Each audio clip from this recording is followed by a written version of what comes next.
AFR Talk, financial issues, 888-589-8840, 888-589-8840. The Dow is at an all-time record 15,006 points, up 1.18%. The Dow's up 173 right now. Unbelievable. So we see new record highs on the Dow.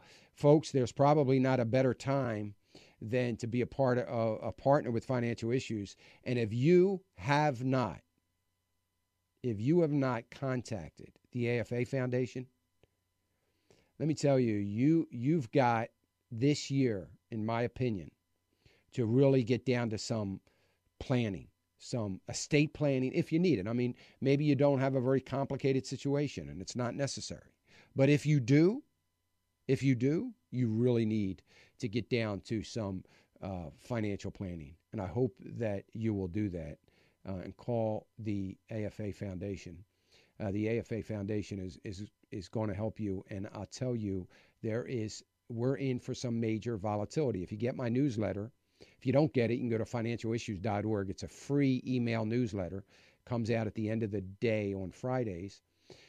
And you'll see an article that I talked about, what my opinion anyway, and was of where I think the market's going to be. And some are saying, the world is going to literally collapse within 6 months. I'm not necessarily in that camp, but I certainly think it's possible. Anything's possible. It could happen today, based on how scary the situation is right now, because everything is just a heartbeat away from collapsing. We have no play, no leeway. But nevertheless, you've got to be planning. If you're not planning with buying yourself a pension with a charitable gift annuity, you're making a mistake. And I believe that. And listen, it's got nothing to do with the AFA Foundation. I've been saying this for over 25 years. And finally, this, in the last 3 or 4 years, I'm seeing everybody else come on board. The Wall Street Journal writing articles about why you need to do this, so on and so forth. I'm seeing big foundations with literally last year was a record amount of money going into charitable gift annuities. The Jewish Federation alone had numbers in the billions coming into charitable gift annuities. People are sick and tired of the volatility. They're securing permanent income. And if you haven't thought about it or talked to anybody, please do it. Please do it. Just as a responsible part of your planning and your strategy, I hope you'll do that. 888-589-8840. Let me go to Michelle calling us from Texas. Hey, Michelle. Hey, good morning, Dan. God bless you. Thank you.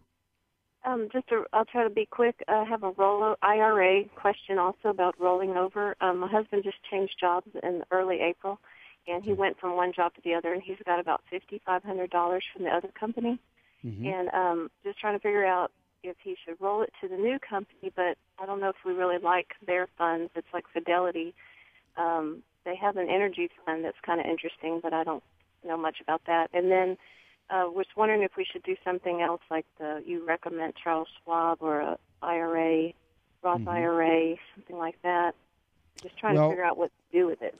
Yeah, great question. How old are you, Michelle? You and your husband? 43. Okay. And he's 46. So. Okay.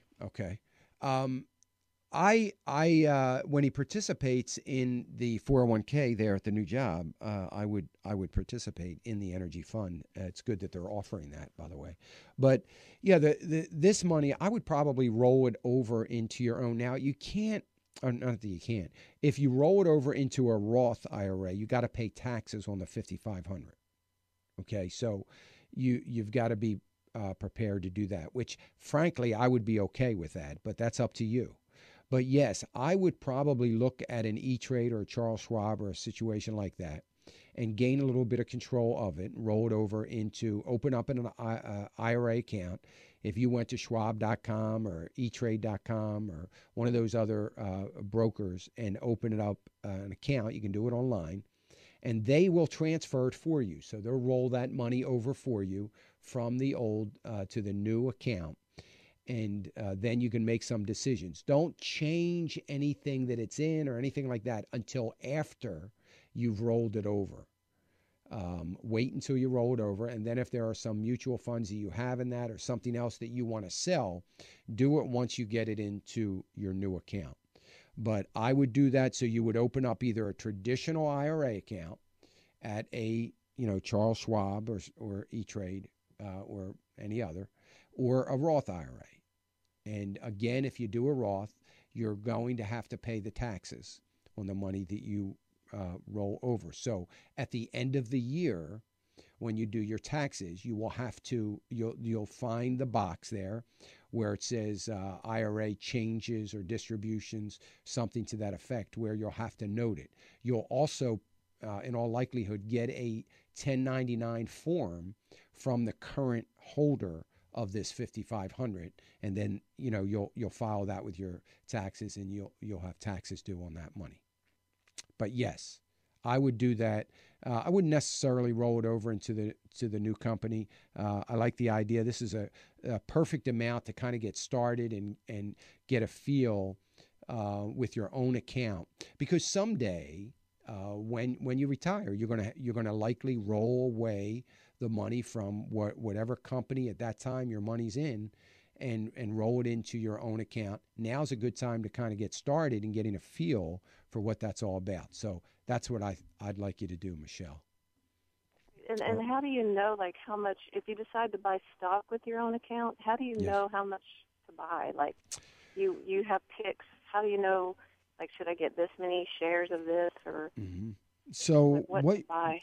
Yeah, what you would do in that case is you look at, for instance, you should be able to find, you'll be able to find on the site, they'll have asset allocation models, it's called, for your age. I have them on my website as well for your age group. And what you'll do is, in that asset allocation model, it'll say you should have, a certain percentage of the money, in a particular type of stock. So it'll say energy, for instance, and you'll have maybe, it'll say 10% of your money in energy, and you would pick the energy stock. For instance, if you were following my website, you would say, okay, what's on my buy list at the time you're doing it? That is an energy stock. And you might say, well, ConocoPhillips is on here. That's a large cap, a large company energy stock. So I'll buy whatever equals 10%, that many shares of ConocoPhillips. And you would just go through the list like that. And that's how, that'll give you some indications. Now, you shouldn't buy, if you're on following what I'm doing and what I'm recommending, you would never buy anything from so I have two lists. I have a broad list of stocks that has all the 150 stocks that I track and follow. But you don't buy from that list. You only buy from what's on the buy list. So it may take you 6 months or a year to fulfill the asset allocation model. So, okay, I have a ConocoPhillips on my list, so that filled your energy. I have a consumer staples portion that you should have, but I don't have anything on my buy list, so you kind of have to wait that out until something shows up on my buy list so that you can put money in that. I have cash, money market account, so you keep so much of it in money market account. And that's how you're going to know how many shares you should buy. Asset allocation is okay, great. So asset allocation model. So if you're a partner with me on the website, and it sounds like you might be, if you just go to that Stan Picks, right at the very top of that, there's a thing that you click on that's asset allocation model, and hopefully that'll help you through it. Okay, great. Thank you so much. All right, thanks, Michelle. I appreciate the call. Let me go to